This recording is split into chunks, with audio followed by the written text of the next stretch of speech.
사랑하는 구독자 여러분, 평안한 하루 보내고 계신가요? 오늘 우리는 인간의 마음 가장 깊은 곳, 믿음과 의심, 그리고 사랑과 배신이 교차하는 지점에서 벌어진 한 비극적인 사건의 기록을 함께 따라가 보려 합니다.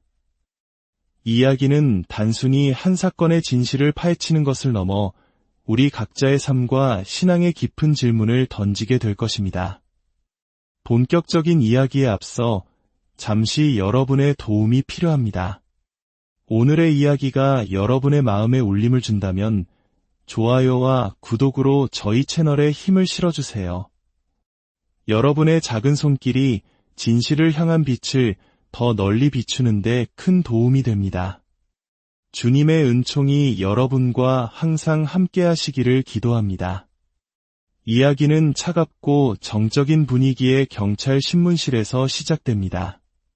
조명 아래 앉아있는 한 여성, 그녀의 이름은 수지 스키너입니다. 몇 년 전 불의의 사고로 세상을 떠난 남편 크리스 스키너의 죽음에 대해 다시 조사를 받기 위해 이곳에 왔습니다. 그녀의 남편 크리스는 한때 많은 이들에게 영감을 주던 강연가이자 희망의 상징이었습니다. 하지만 비극적인 사고로 사지마비 장애를 갖게 된 후 그의 삶은 송두리째 바뀌었습니다. 수사관들이 신문을 시작하자 수지는 놀라울 정도로 침착하고 전문적인 태도로 남편의 상태에 대해 설명하기 시작합니다. 제 남편은 C5C6 경추 손상으로 인한 사지마비 환자였습니다. 이것이 무엇을 의미하는지 아시나요? 의학적으로 설명해 드릴 수 있습니다. 그는 팔의 이두근을 구부리는 것은 가능했지만 삼두근은 전혀 쓸 수 없었습니다.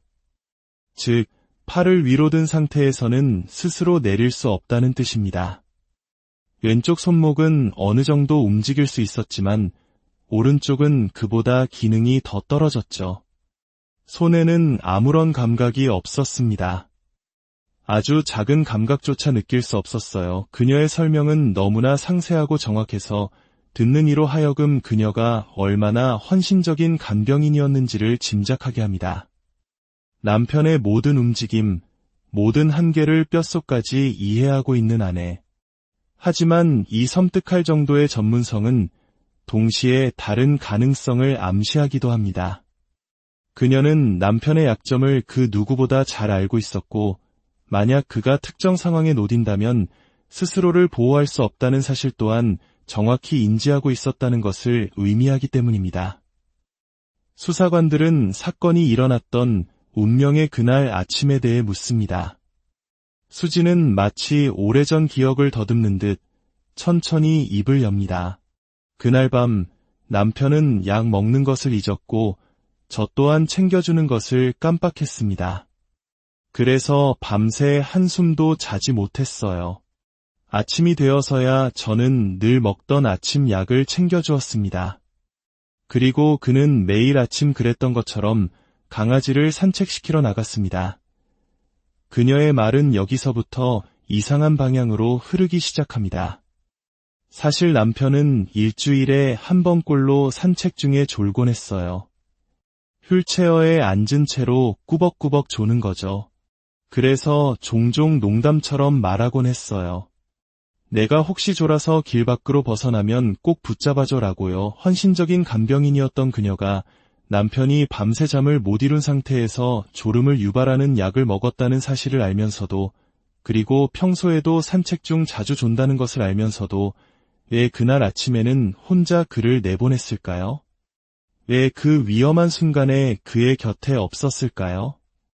이 작은 의문의 씨앗은 점점 더 크게 자라나기 시작합니다.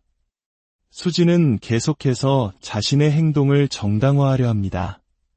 그가 수영장에서 발견되었을 때 형사님이 제게 무슨 일이 있었던 것 같냐고 물었죠. 저는 추측할 수밖에 없었어요. 밤새 깨어 있었고 아침에 약을 먹었으니 아마 졸았을 거라고. 그는 매일 수영장 역 같은 장소에 가곤 했어요. 누군가 문을 열어주면 안으로 들어갔고 아니면 문 밖에서 스마트폰을 보거나 휴식을 취했죠. 그날은 어떤 이웃이 문을 열어주었던 것 같습니다. 그녀의 목소리는 점점 더 격앙됩니다. 마치 자신이 피해자라도 된 것처럼 말입니다. 저는 그와 함께 살았던 사람이에요. 그를 돌본 것도 저고, 그날 아침에 그를 깨우고 약을 준 것도 저예요. 다른 사람들은 아무것도 몰라요. 물론 그가 슬퍼했다는 건 알아요. 21년 동안이나 마비된 채로 살았는데 슬프지 않은 게 이상하죠. 하지만 그렇다고 해서 그가 100% 스스로 목숨을 끊었다고 장담할 수 있나요? 저는 몰라요. 저는 수사관이 아니니까요. 그날 아침 그의 마음속에 들어가 보지 않았으니까요. 저는 그때 형사에게 말했던 것과 똑같은 입장을 오늘도 고수할 뿐입니다. 그녀는 나는 모른다는 말을 반복하며 책임을 회피하지만 그 태도 속에는 깊은 분노와 억울함이 서려 있었습니다. 이는 오랜 시간 장애가 있는 남편을 돌보며 지쳐버린 간병인 번아웃처럼 보이기도 했습니다. 한국 사회에서도 결코 낯설지 않은 긴 병에 효자 없다는 말처럼 그녀 역시 한계에 다다랐던 것일까요? 하지만 이야기는 여기서 더 복잡한 국면으로 접어듭니다. 그녀의 삶에 또 다른 남자가 등장하기 때문입니다. 그의 이름은 J.P. 밀러, 지역사회에서 존경받는 목사였습니다. 충격적이게도 그는 수지와 크리스 부부의 결혼 생활 상담을 맡았던 상담가였으며 수지는 남편이 살아있을 때부터 그와 부적절한 관계를 맺고 있었습니다. 심지어 남편 크리스는 죽기 2주 전 이 사실을 알고 J.P. 밀러 목사와 대면하기까지 했습니다. 더욱 기이한 사실은 J.P. 밀러 목사의 아내 역시 얼마 전 스스로 목숨을 끊었다는 점입니다. 짧은 기간 동안 두 사람의 배우자가 모두 비극적인 죽음을 맞이한 것입니다. 이 얽히고 설킨 관계의 거미줄은 단순한 사고나 개인의 비극을 넘어 거대한 의혹을 불러일으키기에 충분했습니다. 수사관이 남편의 가족에 대해 묻자 수지의 태도는 경멸적으로 변합니다. 그의 여동생이요? 오, 그들은 서로 좋아하지도 않았어요.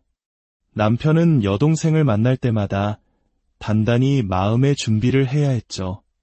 아버님은요? 우리와 함께 사셨는데 솔직히 정말 짜증나는 분이셨어요. 그녀는 남편의 죽음을 슬퍼하는 가족들을 비난하고 폄하하며 자신만이 남편을 이해했던 유일한 사람인 것처럼 행동합니다. 특히 남편이 스스로 목숨을 끊었다는 가능성이 제기되는 것에 대해 극도로 예민하게 반응합니다. 왜 자꾸 그 일을 들춰내서 제 남편을 나쁜 사람으로 만들려고 하는 거죠? 그를 패배자처럼 보이게 만들고 싶으세요? 가족을 버린 사람으로 만들고 싶은 거냐고요. 도대체 목표가 뭐예요? 그녀는 수사관의 책상을 거세게 내리치며 소리쳤습니다. 남편이 겪었을 고통과 절망에 대한 연민이 아니라 자살이라는 행위가 남편을 패배자로 낙인 찍을 것이라는 사실에 분노하는 그녀의 모습은 많은 것을 시사합니다. 그녀에게 중요한 것은 남편의 명예였을까요? 아니면 남편의 죽음에 대한 의혹으로부터 자신을 방어하는 것이었을까요? 수사 과정에서 새로운 증거가 발견되면서 사건은 더욱 미궁 속으로 빠져듭니다. 사건 당일 수영장 CCTV 영상이었습니다. 영상 속에는 크리스가 수영장 물속에서 발견되고 사람들이 그를 꺼내기 위해 애쓰는 긴박한 상황이 담겨 있었습니다. 그런데 그때 한 남성이 나타나 그 끔찍한 광경을 자신의 스마트폰으로 촬영하기 시작합니다. 그는 도움을 주려는 어떤 시도도 하지 않고 911에 신고하지도 않습니다. 그저 묵묵히 모든 과정을 영상에 담은 뒤 유유히 현장을 떠납니다. 이 정체불명의 남성은 누구일까요? 그는 왜 그곳에 있었으며 왜 그런 행동을 했던 것일까요? 혹시 그가 사건의 진실을 알고 있는 또 다른 열쇠는 아닐까요?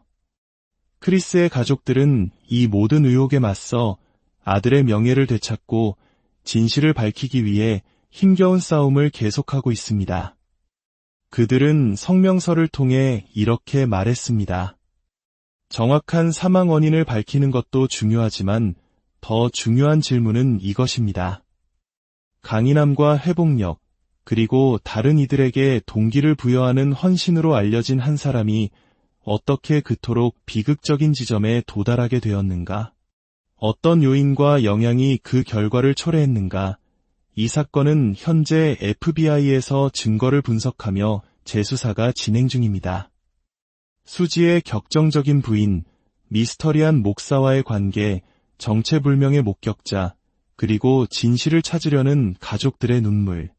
이 모든 조각들이 맞춰질 때 우리는 과연 어떤 진실과 마주하게 될까요? 이 이야기는 우리에게 질문합니다. 우리는 사랑하는 사람의 고통을 어디까지 이해하고 감당할 수 있을까요? 믿음의 이름 아래 어떤 비밀들이 숨겨질 수 있을까요? 그리고 진실이 외면당할 때 우리는 무엇을 해야 할까요? 이 모든 의심과 고통 속에서도 우리는 진실의 빛이 결국 어둠을 이길 것이라는 믿음을 놓지 말아야 합니다. 하나님의 정의는 때로는 더디게 보일지라도 반드시 그 모습을 드러낼 것이기 때문입니다. 오늘 밤 여러분의 가정에 하나님의 따뜻한 사랑과 평화가 가득하기를 진심으로 기도합니다. 다음 이야기에서 다시 사랑하는 구독자 여러분, 평안한 하루 보내고 계신가요? 오늘 우리는 인간의 마음 가장 깊은 곳, 믿음과 의심, 그리고 사랑과 배신이 교차하는 지점에서 벌어진 한 비극적인 사건의 기록을 함께 따라가 보려 합니다. 이 이야기는 단순히 한 사건의 진실을 파헤치는 것을 넘어 우리 각자의 삶과 신앙의 깊은 질문을 던지게 될 것입니다. 본격적인 이야기에 앞서 잠시 여러분의 도움이 필요합니다. 오늘의 이야기가 여러분의 마음에 울림을 준다면 좋아요와 구독으로 저희 채널에 힘을 실어주세요. 여러분의 작은 손길이 진실을 향한 빛을 더 널리 비추는데 큰 도움이 됩니다. 주님의 은총이 여러분과 항상 함께 하시기를 기도합니다. 이야기는 차갑고 정적인 분위기의 경찰 신문실에서 시작됩니다. 조명 아래 앉아있는 한 여성, 그녀의 이름은 수지 스키너입니다. 몇 년 전 불의의 사고로 세상을 떠난 남편 크리스 스키너의 죽음에 대해 다시 조사를 받기 위해 이곳에 왔습니다. 그녀의 남편 크리스는 한때 많은 이들에게 영감을 주던 강연가이자 희망의 상징이었습니다. 하지만 비극적인 사고로 사지마비 장애를 갖게 된 후 그의 삶은 송두리째 바뀌었습니다. 수사관들이 신문을 시작하자 수지는 놀라울 정도로 침착하고 전문적인 태도로 남편의 상태에 대해 설명하기 시작합니다. 제 남편은 C5C6 경추 손상으로 인한 사지마비 환자였습니다. 이것이 무엇을 의미하는지 아시나요?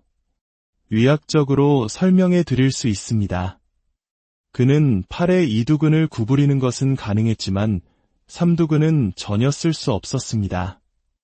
즉, 팔을 위로 든 상태에서는 스스로 내릴 수 없다는 뜻입니다. 왼쪽 손목은 어느 정도 움직일 수 있었지만 오른쪽은 그보다 기능이 더 떨어졌죠. 손에는 아무런 감각이 없었습니다. 아주 작은 감각조차 느낄 수 없었어요. 그녀의 설명은 너무나 상세하고 정확해서 듣는 이로 하여금 그녀가 얼마나 헌신적인 간병인이었는지를 짐작하게 합니다. 남편의 모든 움직임, 모든 한계를 뼛속까지 이해하고 있는 아내. 하지만 이 섬뜩할 정도의 전문성은 동시에 다른 가능성을 암시하기도 합니다.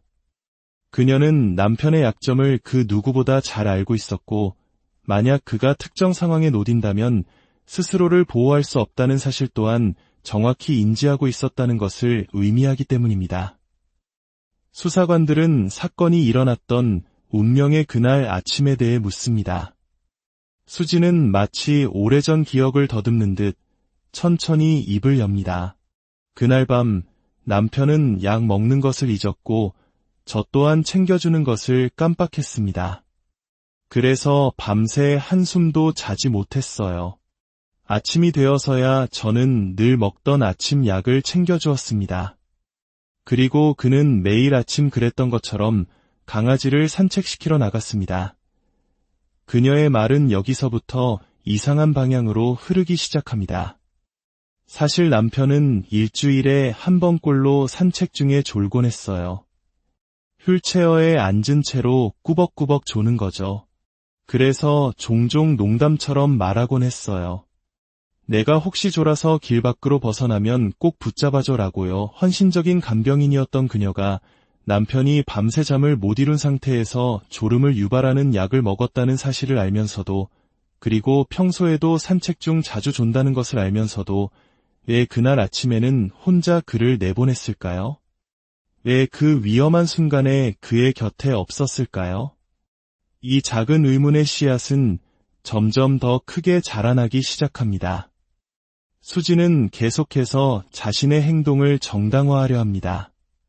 그가 수영장에서 발견되었을 때 형사님이 제게 무슨 일이 있었던 것 같냐고 물었죠. 저는 추측할 수밖에 없었어요. 밤새 깨어 있었고 아침에 약을 먹었으니 아마 졸았을 거라고. 그는 매일 수영장 역 같은 장소에 가곤 했어요. 누군가 문을 열어주면 안으로 들어갔고 아니면 문 밖에서 스마트폰을 보거나 휴식을 취했죠. 그날은 어떤 이웃이 문을 열어주었던 것 같습니다. 그녀의 목소리는 점점 더 격앙됩니다. 마치 자신이 피해자라도 된 것처럼 말입니다. 저는 그와 함께 살았던 사람이에요. 그를 돌본 것도 저고 그날 아침에 그를 깨우고 약을 준 것도 저예요. 다른 사람들은 아무것도 몰라요. 물론 그가 슬퍼했다는 건 알아요. 21년 동안이나 마비된 채로 살았는데 슬프지 않은 게 이상하죠.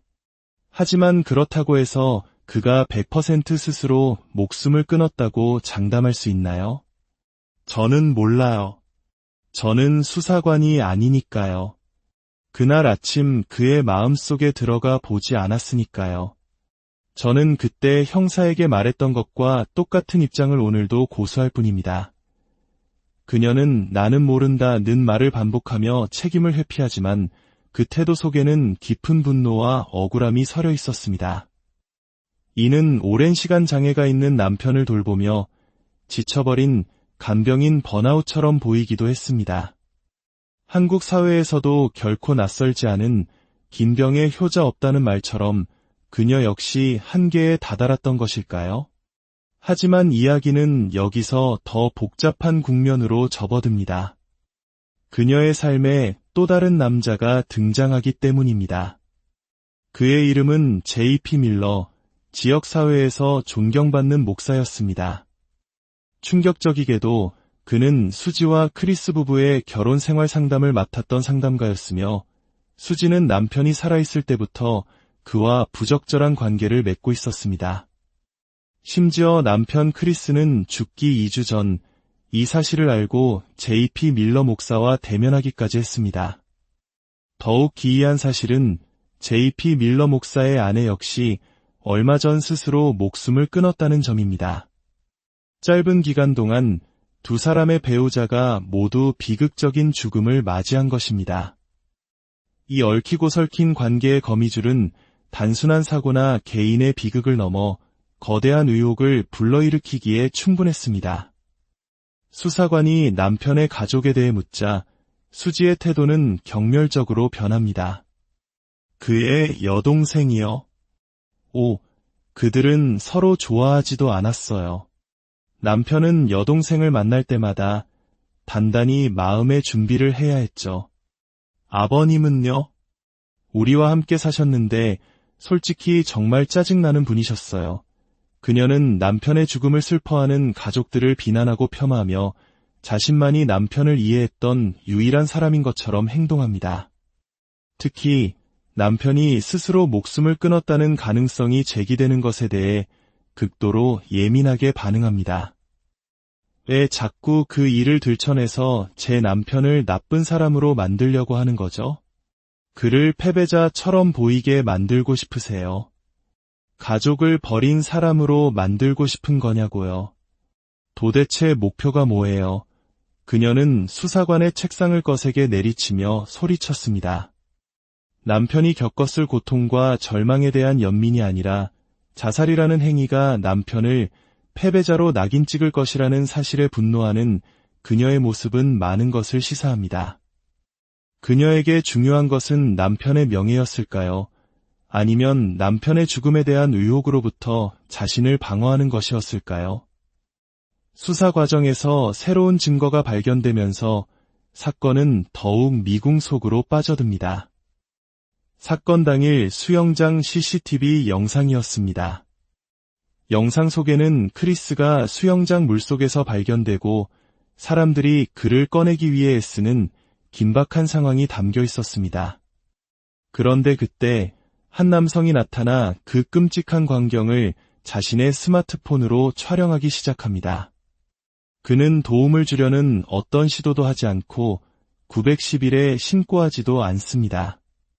그저 묵묵히 모든 과정을 영상에 담은 뒤 유유히 현장을 떠납니다. 이 정체불명의 남성은 누구일까요? 그는 왜 그곳에 있었으며 왜 그런 행동을 했던 것일까요? 혹시 그가 사건의 진실을 알고 있는 또 다른 열쇠는 아닐까요? 크리스의 가족들은 이 모든 의혹에 맞서 아들의 명예를 되찾고 진실을 밝히기 위해 힘겨운 싸움을 계속하고 있습니다. 그들은 성명서를 통해 이렇게 말했습니다.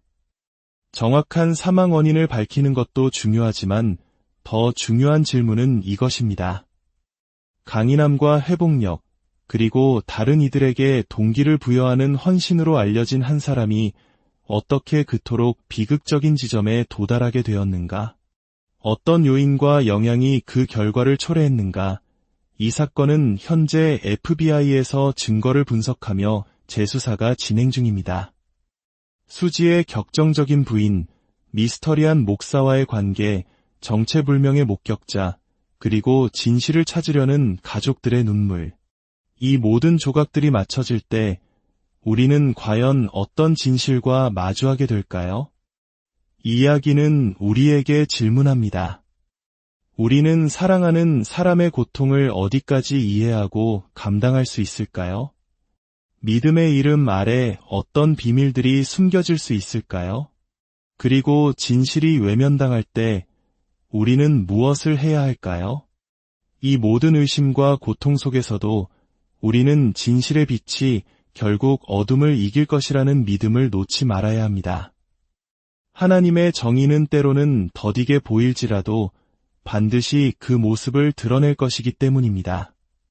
오늘 밤 여러분의 가정에 하나님의 따뜻한 사랑과 평화가 가득하기를 진심으로 기도합니다.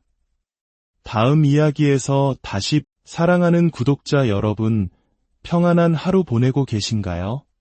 오늘 우리는 인간의 마음 가장 깊은 곳, 믿음과 의심, 그리고 사랑과 배신이 교차하는 지점에서 벌어진 한 비극적인 사건의 기록을 함께 따라가 보려 합니다.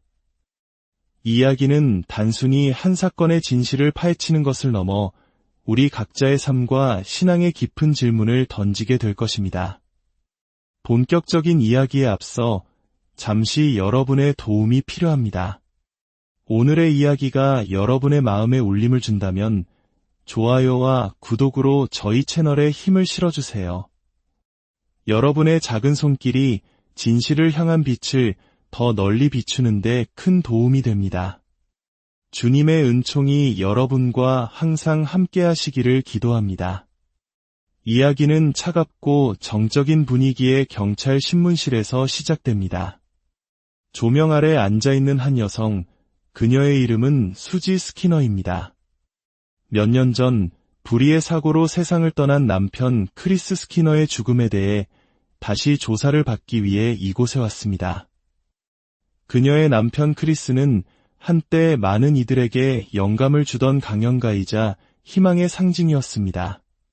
하지만 비극적인 사고로 사지마비 장애를 갖게 된 후 그의 삶은 송두리째 바뀌었습니다. 수사관들이 신문을 시작하자 수지는 놀라울 정도로 침착하고 전문적인 태도로 남편의 상태에 대해 설명하기 시작합니다. 제 남편은 C5C6 경추 손상으로 인한 사지마비 환자였습니다. 이것이 무엇을 의미하는지 아시나요? 의학적으로 설명해 드릴 수 있습니다. 그는 팔의 이두근을 구부리는 것은 가능했지만 삼두근은 전혀 쓸 수 없었습니다. 즉, 팔을 위로 든 상태에서는 스스로 내릴 수 없다는 뜻입니다. 왼쪽 손목은 어느 정도 움직일 수 있었지만 오른쪽은 그보다 기능이 더 떨어졌죠. 손에는 아무런 감각이 없었습니다.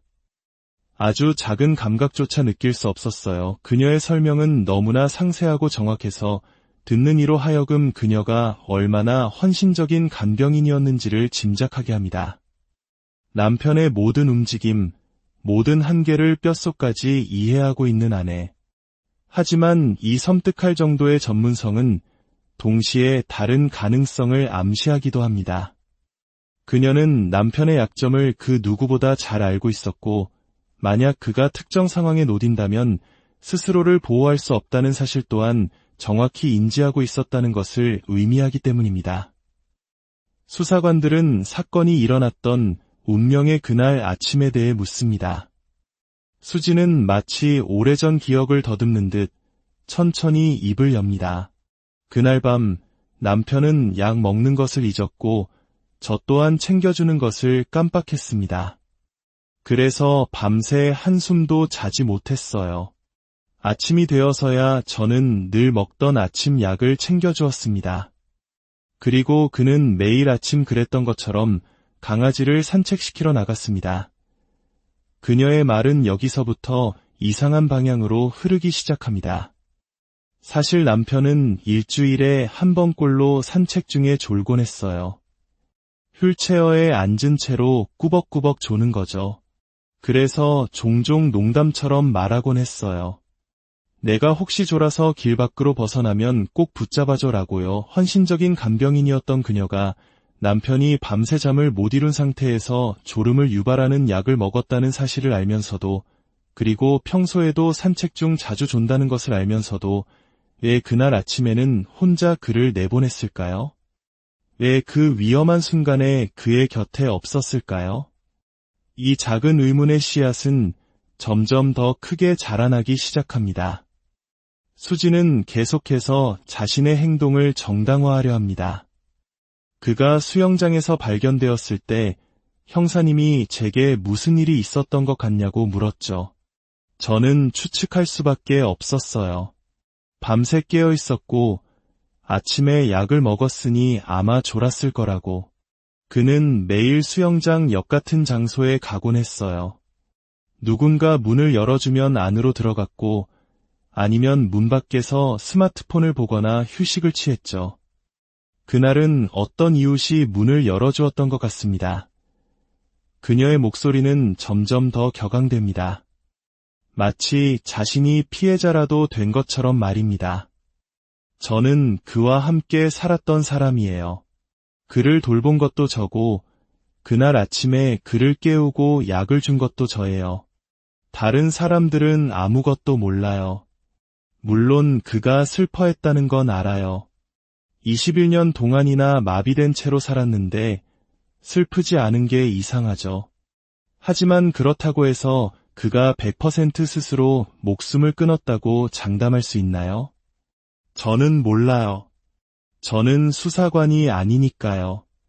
그날 아침 그의 마음속에 들어가 보지 않았으니까요. 저는 그때 형사에게 말했던 것과 똑같은 입장을 오늘도 고수할 뿐입니다. 그녀는 나는 모른다는 말을 반복하며 책임을 회피하지만 그 태도 속에는 깊은 분노와 억울함이 서려 있었습니다. 이는 오랜 시간 장애가 있는 남편을 돌보며 지쳐버린 간병인 번아웃처럼 보이기도 했습니다. 한국 사회에서도 결코 낯설지 않은 긴 병에 효자 없다는 말처럼 그녀 역시 한계에 다다랐던 것일까요? 하지만 이야기는 여기서 더 복잡한 국면으로 접어듭니다. 그녀의 삶에 또 다른 남자가 등장하기 때문입니다. 그의 이름은 J.P. 밀러, 지역사회에서 존경받는 목사였습니다. 충격적이게도 그는 수지와 크리스 부부의 결혼 생활 상담을 맡았던 상담가였으며, 수지는 남편이 살아있을 때부터 그와 부적절한 관계를 맺고 있었습니다. 심지어 남편 크리스는 죽기 2주 전 이 사실을 알고 J.P. 밀러 목사와 대면하기까지 했습니다. 더욱 기이한 사실은 J.P. 밀러 목사의 아내 역시 얼마 전 스스로 목숨을 끊었다는 점입니다. 짧은 기간 동안 두 사람의 배우자가 모두 비극적인 죽음을 맞이한 것입니다. 이 얽히고 설킨 관계의 거미줄은 단순한 사고나 개인의 비극을 넘어 거대한 의혹을 불러일으키기에 충분했습니다. 수사관이 남편의 가족에 대해 묻자 수지의 태도는 경멸적으로 변합니다. 그의 여동생이요? 그들은 서로 좋아하지도 않았어요. 남편은 여동생을 만날 때마다 단단히 마음의 준비를 해야 했죠. 아버님은요? 우리와 함께 사셨는데 솔직히 정말 짜증나는 분이셨어요. 그녀는 남편의 죽음을 슬퍼하는 가족들을 비난하고 폄하하며 자신만이 남편을 이해했던 유일한 사람인 것처럼 행동합니다. 특히 남편이 스스로 목숨을 끊었다는 가능성이 제기되는 것에 대해 극도로 예민하게 반응합니다. 왜 자꾸 그 일을 들춰내서 제 남편을 나쁜 사람으로 만들려고 하는 거죠? 그를 패배자처럼 보이게 만들고 싶으세요? 가족을 버린 사람으로 만들고 싶은 거냐고요. 도대체 목표가 뭐예요? 그녀는 수사관의 책상을 거세게 내리치며 소리쳤습니다. 남편이 겪었을 고통과 절망에 대한 연민이 아니라 자살이라는 행위가 남편을 패배자로 낙인 찍을 것이라는 사실에 분노하는 그녀의 모습은 많은 것을 시사합니다. 그녀에게 중요한 것은 남편의 명예였을까요? 아니면 남편의 죽음에 대한 의혹으로부터 자신을 방어하는 것이었을까요? 수사 과정에서 새로운 증거가 발견되면서 사건은 더욱 미궁 속으로 빠져듭니다. 사건 당일 수영장 CCTV 영상이었습니다. 영상 속에는 크리스가 수영장 물속에서 발견되고 사람들이 그를 꺼내기 위해 애쓰는 긴박한 상황이 담겨 있었습니다. 그런데 그때 한 남성이 나타나 그 끔찍한 광경을 자신의 스마트폰으로 촬영하기 시작합니다. 그는 도움을 주려는 어떤 시도도 하지 않고 911에 신고하지도 않습니다. 그저 묵묵히 모든 과정을 영상에 담은 뒤 유유히 현장을 떠납니다. 이 정체불명의 남성은 누구일까요? 그는 왜 그곳에 있었으며 왜 그런 행동을 했던 것일까요? 혹시 그가 사건의 진실을 알고 있는 또 다른 열쇠는 아닐까요?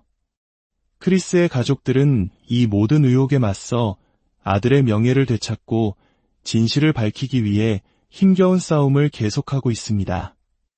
그들은 성명서를 통해 이렇게 말했습니다. 정확한 사망 원인을 밝히는 것도 중요하지만 더 중요한 질문은 이것입니다. 강인함과 회복력, 그리고 다른 이들에게 동기를 부여하는 헌신으로 알려진 한 사람이 어떻게 그토록 비극적인 지점에 도달하게 되었는가? 어떤 요인과 영향이 그 결과를 초래했는가? 이 사건은 현재 FBI에서 증거를 분석하며 재수사가 진행 중입니다. 수지의 격정적인 부인, 미스터리한 목사와의 관계, 정체불명의 목격자, 그리고 진실을 찾으려는 가족들의 눈물. 이 모든 조각들이 맞춰질 때 우리는 과연 어떤 진실과 마주하게 될까요? 이야기는 우리에게 질문합니다. 우리는 사랑하는 사람의 고통을 어디까지 이해하고 감당할 수 있을까요?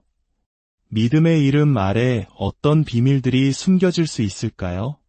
그리고 진실이 외면당할 때 우리는 무엇을 해야 할까요?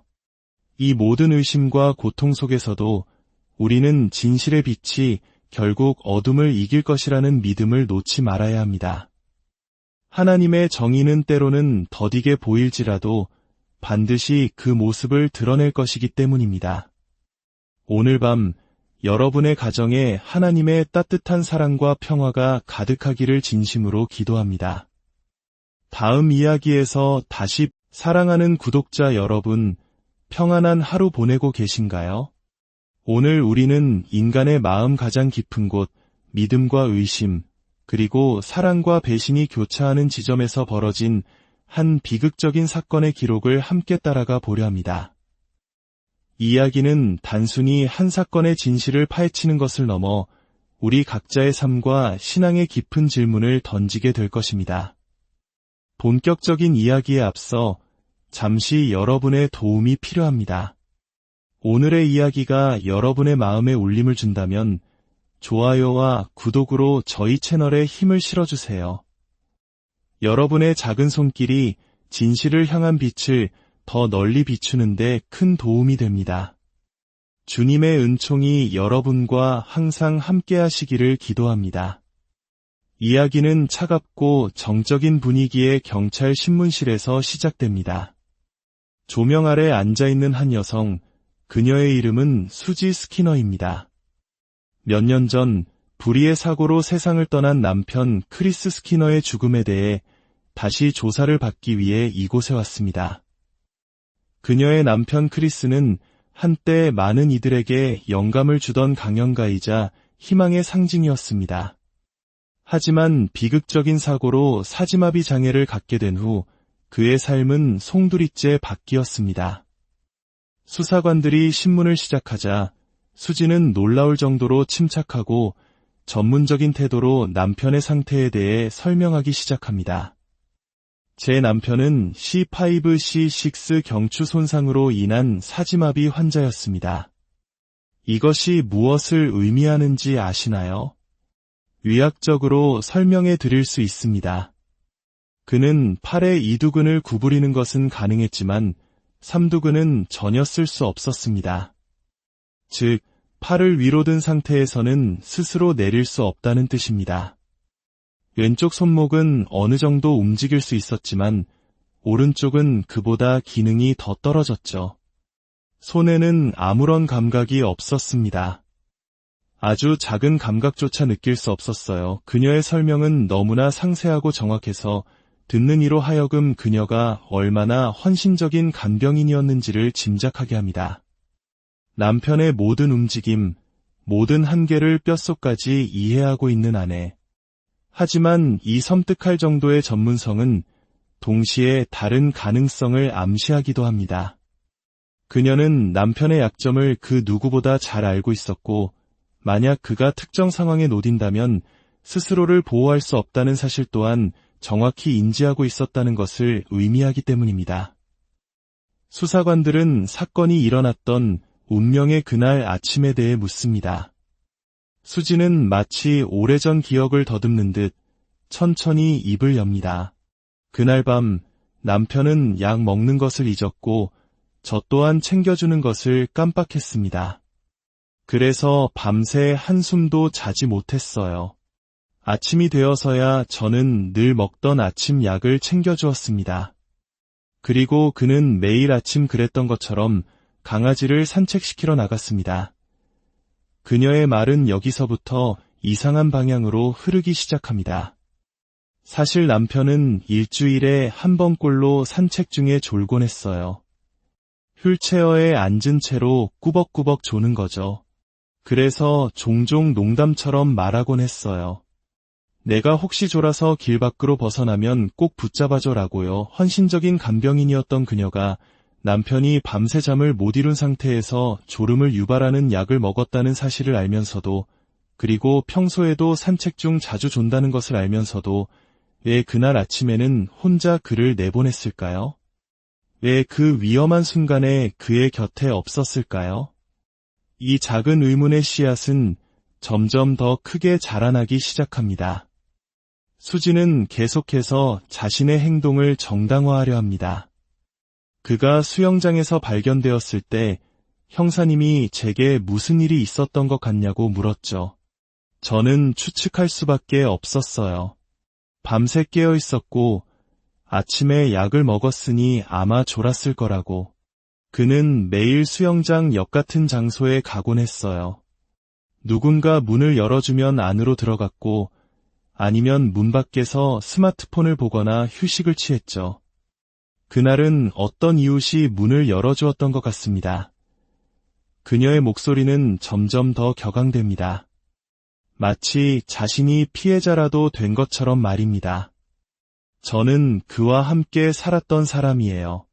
그를 돌본 것도 저고, 그날 아침에 그를 깨우고 약을 준 것도 저예요. 다른 사람들은 아무것도 몰라요. 물론 그가 슬퍼했다는 건 알아요.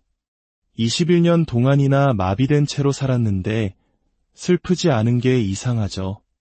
하지만 그렇다고 해서 그가 100% 스스로 목숨을 끊었다고 장담할 수 있나요? 저는 몰라요. 저는 수사관이 아니니까요. 그날 아침 그의 마음속에 들어가 보지 않았으니까요. 저는 그때 형사에게 말했던 것과 똑같은 입장을 오늘도 고수할 뿐입니다. 그녀는 나는 모른다는 말을 반복하며 책임을 회피하지만 그 태도 속에는 깊은 분노와 억울함이 서려 있었습니다. 이는 오랜 시간 장애가 있는 남편을 돌보며 지쳐버린 간병인 번아웃처럼 보이기도 했습니다. 한국 사회에서도 결코 낯설지 않은 긴 병에 효자 없다는 말처럼 그녀 역시 한계에 다다랐던 것일까요? 하지만 이야기는 여기서 더 복잡한 국면으로 접어듭니다. 그녀의 삶에 또 다른 남자가 등장하기 때문입니다. 그의 이름은 J.P. 밀러, 지역사회에서 존경받는 목사였습니다. 충격적이게도 그는 수지와 크리스 부부의 결혼 생활 상담을 맡았던 상담가였으며 수지는 남편이 살아있을 때부터 그와 부적절한 관계를 맺고 있었습니다. 심지어 남편 크리스는 죽기 2주 전 이 사실을 알고 J.P. 밀러 목사와 대면하기까지 했습니다. 더욱 기이한 사실은 J.P. 밀러 목사의 아내 역시 얼마 전 스스로 목숨을 끊었다는 점입니다. 짧은 기간 동안 두 사람의 배우자가 모두 비극적인 죽음을 맞이한 것입니다.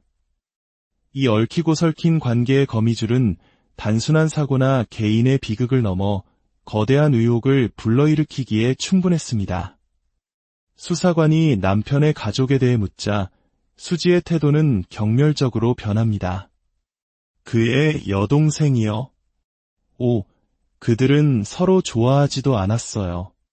남편은 여동생을 만날 때마다 단단히 마음의 준비를 해야 했죠. 아버님은요? 우리와 함께 사셨는데 솔직히 정말 짜증나는 분이셨어요.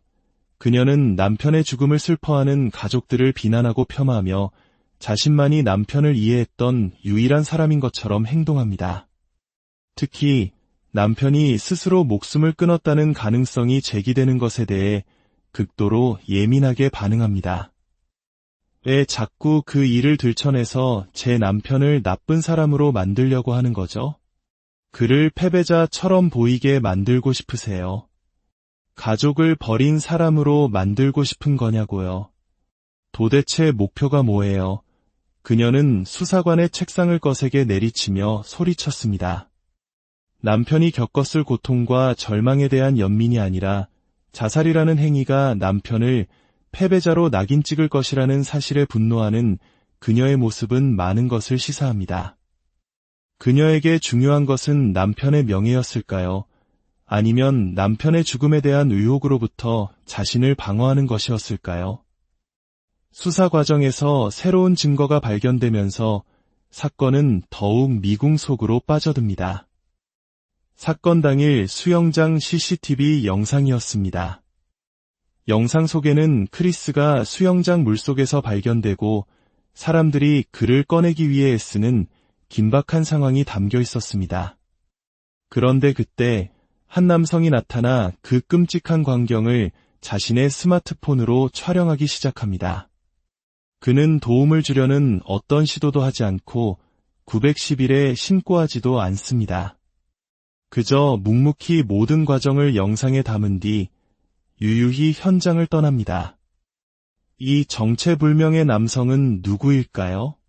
그는 왜 그곳에 있었으며 왜 그런 행동을 했던 것일까요? 혹시 그가 사건의 진실을 알고 있는 또 다른 열쇠는 아닐까요? 크리스의 가족들은 이 모든 의혹에 맞서 아들의 명예를 되찾고 진실을 밝히기 위해 힘겨운 싸움을 계속하고 있습니다. 그들은 성명서를 통해 이렇게 말했습니다. 정확한 사망 원인을 밝히는 것도 중요하지만 더 중요한 질문은 이것입니다. 강인함과 회복력, 그리고 다른 이들에게 동기를 부여하는 헌신으로 알려진 한 사람이 어떻게 그토록 비극적인 지점에 도달하게 되었는가? 어떤 요인과 영향이 그 결과를 초래했는가? 이 사건은 현재 FBI에서 증거를 분석하며 재수사가 진행 중입니다. 수지의 격정적인 부인, 미스터리한 목사와의 관계, 정체불명의 목격자, 그리고 진실을 찾으려는 가족들의 눈물. 이 모든 조각들이 맞춰질 때 우리는 과연 어떤 진실과 마주하게 될까요? 이 이야기는 우리에게 질문합니다. 우리는 사랑하는 사람의 고통을 어디까지 이해하고 감당할 수 있을까요? 믿음의 이름 아래 어떤 비밀들이 숨겨질 수 있을까요? 그리고 진실이 외면당할 때 우리는 무엇을 해야 할까요? 이 모든 의심과 고통 속에서도 우리는 진실의 빛이 결국 어둠을 이길 것이라는 믿음을 놓지 말아야 합니다. 하나님의 정의는 때로는 더디게 보일지라도 반드시 그 모습을 드러낼 것이기 때문입니다. 오늘 밤 여러분의 가정에 하나님의 따뜻한 사랑과 평화가 가득하기를 진심으로 기도합니다. 다음 이야기에서 다시 사랑하는 구독자 여러분, 평안한 하루 보내고 계신가요? 오늘 우리는 인간의 마음 가장 깊은 곳, 믿음과 의심, 그리고 사랑과 배신이 교차하는 지점에서 벌어진 한 비극적인 사건의 기록을 함께 따라가 보려 합니다. 이 이야기는 단순히 한 사건의 진실을 파헤치는 것을 넘어 우리 각자의 삶과 신앙의 깊은 질문을 던지게 될 것입니다. 본격적인 이야기에 앞서 잠시 여러분의 도움이 필요합니다.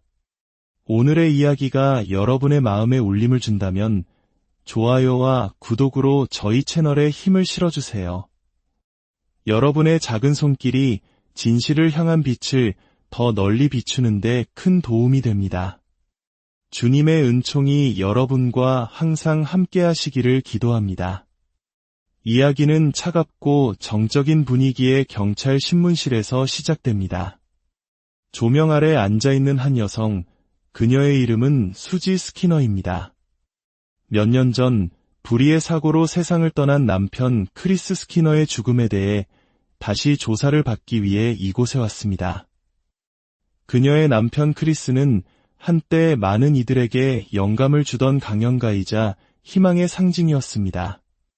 하지만 비극적인 사고로 사지마비 장애를 갖게 된 후 그의 삶은 송두리째 바뀌었습니다.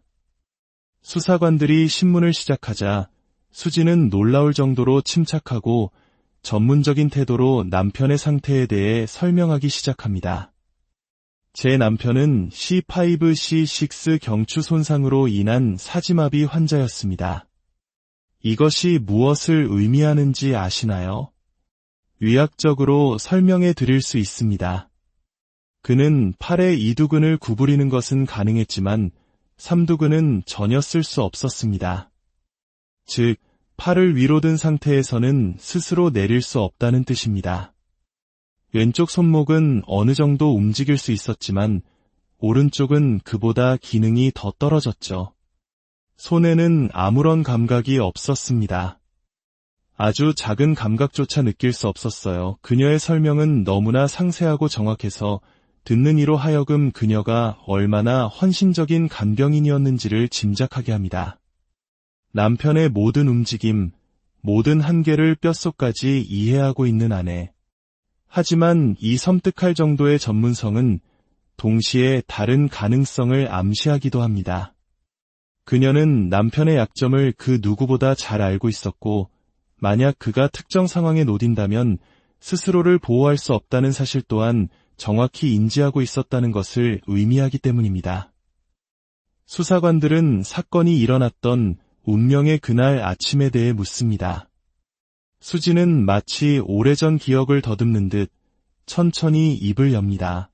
그날 밤 남편은 약 먹는 것을 잊었고 저 또한 챙겨주는 것을 깜빡했습니다. 그래서 밤새 한숨도 자지 못했어요. 아침이 되어서야 저는 늘 먹던 아침 약을 챙겨주었습니다.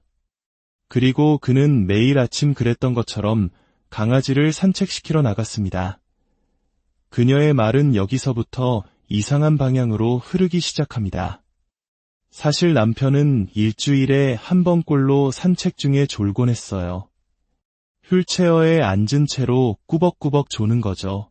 그래서 종종 농담처럼 말하곤 했어요. 내가 혹시 졸아서 길 밖으로 벗어나면 꼭 붙잡아줘라고요. 헌신적인 간병인이었던 그녀가 남편이 밤새 잠을 못 이룬 상태에서 졸음을 유발하는 약을 먹었다는 사실을 알면서도, 그리고 평소에도 산책 중 자주 존다는 것을 알면서도 왜 그날 아침에는 혼자 그를 내보냈을까요? 왜 그 위험한 순간에 그의 곁에 없었을까요? 이 작은 의문의 씨앗은 점점 더 크게 자라나기 시작합니다. 수지는 계속해서 자신의 행동을 정당화하려 합니다. 그가 수영장에서 발견되었을 때 형사님이 제게 무슨 일이 있었던 것 같냐고 물었죠. 저는 추측할 수밖에 없었어요. 밤새 깨어 있었고 아침에 약을 먹었으니 아마 졸았을 거라고. 그는 매일 수영장 역 같은 장소에 가곤 했어요. 누군가 문을 열어주면 안으로 들어갔고 아니면 문 밖에서 스마트폰을 보거나 휴식을 취했죠. 그날은 어떤 이웃이 문을 열어주었던 것 같습니다. 그녀의 목소리는 점점 더 격앙됩니다. 마치 자신이 피해자라도 된 것처럼 말입니다. 저는 그와 함께 살았던 사람이에요. 그를 돌본 것도 저고 그날 아침에 그를 깨우고 약을 준 것도 저예요. 다른 사람들은 아무것도 몰라요. 물론 그가 슬퍼했다는 건 알아요. 21년 동안이나 마비된 채로 살았는데 슬프지 않은 게 이상하죠. 하지만 그렇다고 해서 그가 100% 스스로 목숨을 끊었다고 장담할 수 있나요? 저는 몰라요. 저는 수사관이 아니니까요. 그날 아침 그의 마음속에 들어가 보지 않았으니까요. 저는 그때 형사에게 말했던 것과 똑같은 입장을 오늘도 고수할 뿐입니다. 그녀는 나는 모른다는 말을 반복하며 책임을 회피하지만 그 태도 속에는 깊은 분노와 억울함이 서려 있었습니다. 이는 오랜 시간 장애가 있는 남편을 돌보며 지쳐버린 간병인 번아웃처럼 보이기도 했습니다. 한국 사회에서도 결코 낯설지 않은 긴 병에 효자 없다는 말처럼 그녀 역시 한계에 다다랐던 것일까요? 하지만 이야기는 여기서 더 복잡한 국면으로 접어듭니다. 그녀의 삶에 또 다른 남자가 등장하기 때문입니다. 그의 이름은 J.P. 밀러, 지역사회에서 존경받는 목사였습니다. 충격적이게도 그는 수지와 크리스 부부의 결혼 생활 상담을 맡았던 상담가였으며 수지는 남편이 살아있을 때부터 그와 부적절한 관계를 맺고 있었습니다. 심지어 남편 크리스는 죽기 2주 전 이 사실을 알고 J.P. 밀러 목사와 대면하기까지 했습니다. 더욱 기이한 사실은 J.P. 밀러 목사의 아내 역시 얼마 전 스스로 목숨을 끊었다는 점입니다. 짧은 기간 동안 두 사람의 배우자가 모두 비극적인 죽음을 맞이한 것입니다. 이 얽히고 설킨 관계의 거미줄은 단순한 사고나 개인의 비극을 넘어 거대한 의혹을 불러일으키기에 충분했습니다. 수사관이 남편의 가족에 대해 묻자 수지의 태도는 경멸적으로 변합니다. 그의 여동생이요? 그들은 서로 좋아하지도 않았어요. 남편은 여동생을 만날 때마다 단단히 마음의 준비를 해야 했죠. 아버님은요? 우리와 함께 사셨는데 솔직히 정말 짜증나는 분이셨어요. 그녀는 남편의 죽음을 슬퍼하는 가족들을 비난하고 폄하하며 자신만이 남편을 이해했던 유일한 사람인 것처럼 행동합니다. 특히 남편이 스스로 목숨을 끊었다는 가능성이 제기되는 것에 대해 극도로 예민하게 반응합니다. 왜 자꾸 그 일을 들춰내서 제 남편을 나쁜 사람으로 만들려고 하는 거죠? 그를 패배자처럼 보이게 만들고 싶으세요? 가족을 버린 사람으로 만들고 싶은 거냐고요? 도대체 목표가 뭐예요? 그녀는 수사관의 책상을 거세게 내리치며 소리쳤습니다.